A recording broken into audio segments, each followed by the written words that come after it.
Right then, pull up a chair, grab a pint, or a cup of tea if you're feeling proper, and let me spin you a yarn about a right old kerfuffle that shook the foundations of British politics back in the swinging 60s. We're talking about the Profumo Affair, mate.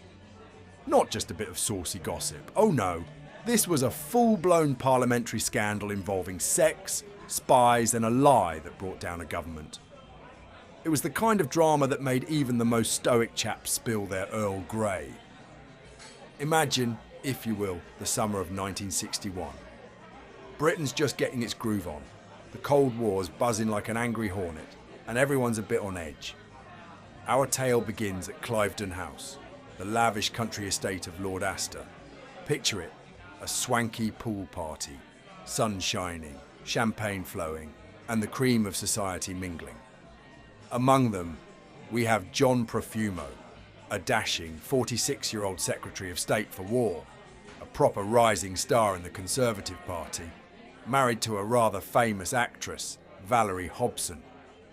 He's got the world by the short and curlies, or so he thinks.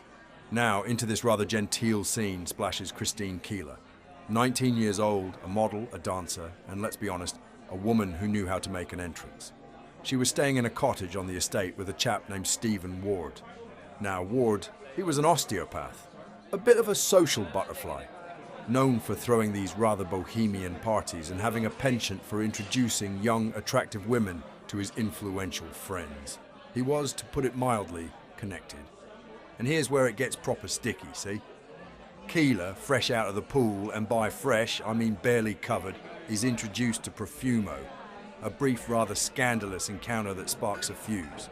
But wait, there's another player in this little drama. Yevgeny Ivanov, a Soviet naval attaché, a diplomat, and for all intents and purposes, a suspected Russian intelligence officer. And guess what? He was also getting rather friendly with our Christine. Oh, the tangled webs we weave. So Profumo and Keeler embark on a short, sharp affair. It lasts less than 2 months, a fleeting dalliance. Profumo, being the cautious politician, ends it by August, sending her a note. Darling, in great haste because I can get no reply from your phone. Alas, something's blown up tomorrow night. I won't be able to see you again until sometime in September. Blast it. Please take care of yourself and don't run away. Love, Jay. He wanted to sweep it under the rug, pretend it never happened. Classic. But the world, my friends, is a nosy place, especially when sex and power are involved. And Keeler, bless her cotton socks, wasn't exactly the type to keep quiet, especially when her life started to get a bit chaotic. See, Christine was involved in a love triangle, or perhaps a pentagon, who knows with these things, with 2 other chaps, Johnny Edgecombe and Aloysius Lucky Gordon, both West Indian immigrants.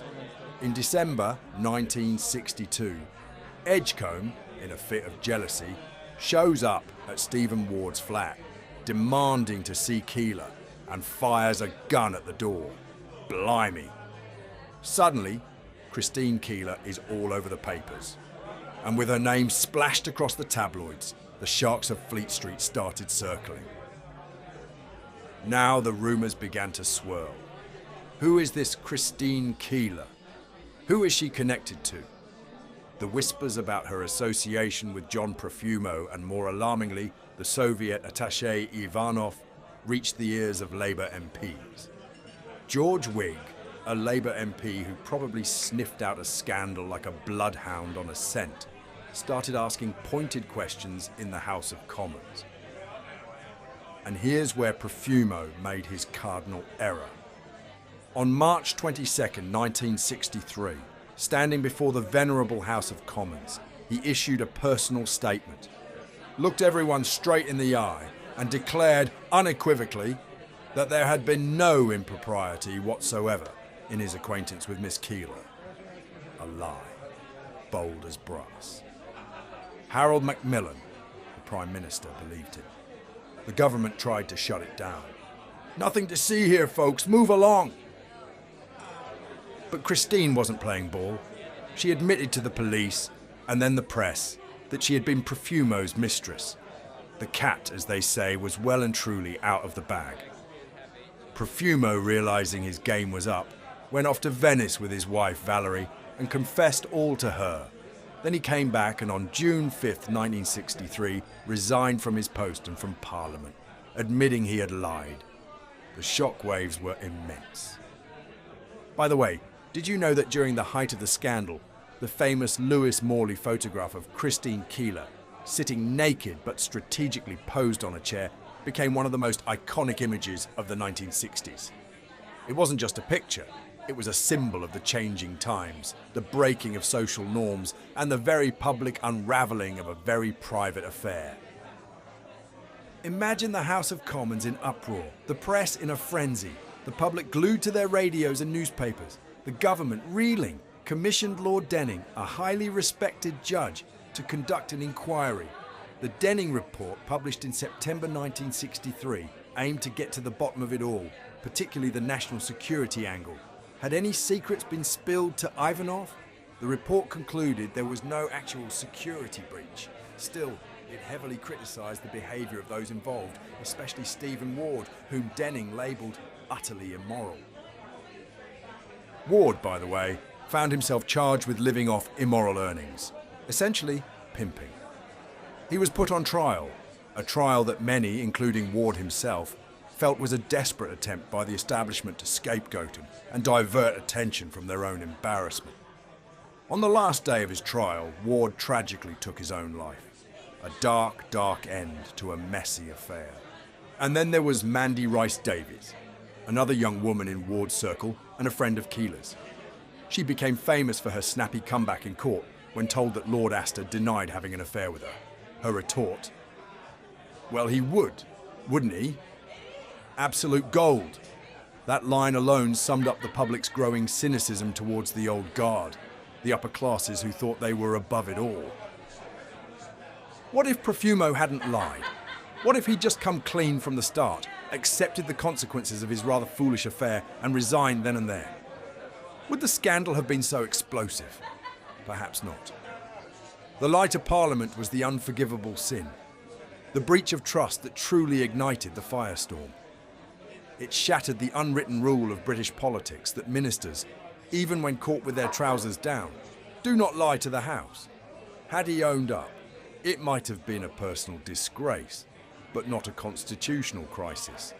Macmillan might have survived, and the Labour Party's path to power in 1964 might have been a bit bumpier. So let's have a gander at this lot through the lens of purpose and integrity, shall we? John Profumo.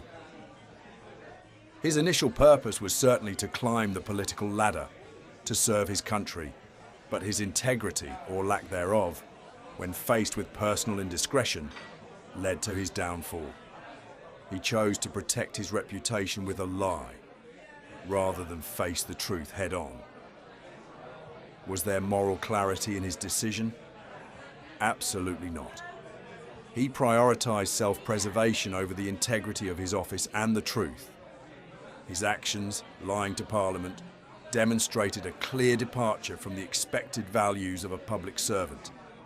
The trade-off was devastating. A glittering career for public disgrace. Later, to his credit, he dedicated his life to charitable work, finding a new purpose and redeeming himself in the eyes of many, but that initial moral misstep haunted him. It's Christine Keeler. Her purpose, arguably, was to navigate a tough world and make her way. She was on the cusp of a changing society, pushing boundaries. Was there moral clarity in her choices? Perhaps not in the traditional sense, but she was in many ways a product of her environment. Her actions certainly lacked the integrity of discretion, but then again, she wasn't the one in public office. Her plight also highlights the hypocrisy of the era, where men in power could get away with far more than women in her position. Stephen Ward. His purpose seemed to be a mix of artistic pursuit and social engineering, connecting people, living a rather unconventional life. But his integrity was certainly questioned, and he was ultimately scapegoated. Did his actions match his values? He believed in a more open, less constrained society, but his methods were certainly morally ambiguous in the eyes of the establishment. The trade-off for his lifestyle was his freedom and ultimately his life. The entire affair brought into sharp focus the glaring contrast between the traditional, somewhat stuffy establishment and the rapidly changing social landscape of the 1960s. It was a clash of values, where the old guard's sense of propriety was crumbling under the weight of newfound freedoms and a more inquisitive, less deferential press. The Profumo Affair wasn't just a salacious tale of sex and spies. It was a watershed moment for Britain. It exposed the hypocrisy at the heart of the establishment, eroded public trust in political leaders, and contributed significantly to the downfall of Harold Macmillan's Conservative government in the 1964 general election. It marked a shift in how the press operated, becoming more aggressive, less deferential, and more willing to delve into the private lives of public figures. It shattered the illusion of a morally upright, unflappable ruling class. It taught us that lies, especially lies to Parliament, have consequences. It showed us that even the most powerful individuals are not immune to the fallout of their personal choices. And it highlighted the seismic social changes rumbling through Britain as old traditions gave way to a more open, if sometimes chaotic, modern society. So what can we learn? Perhaps that transparency, even in the face of embarrassment, is always the best policy. That integrity isn't just a word, it's the bedrock of public office. And that sometimes the most significant historical shifts are sparked not by grand declarations, but by a swimming pool, a secret affair, and a very public lie. Stay curious, stay sharp, and stay just sober enough to remember it all. This was just a swig of history, and if it wasn't in your textbook, it bloody well should have been. And before you go, do a brother favour and like, share, and subscribe.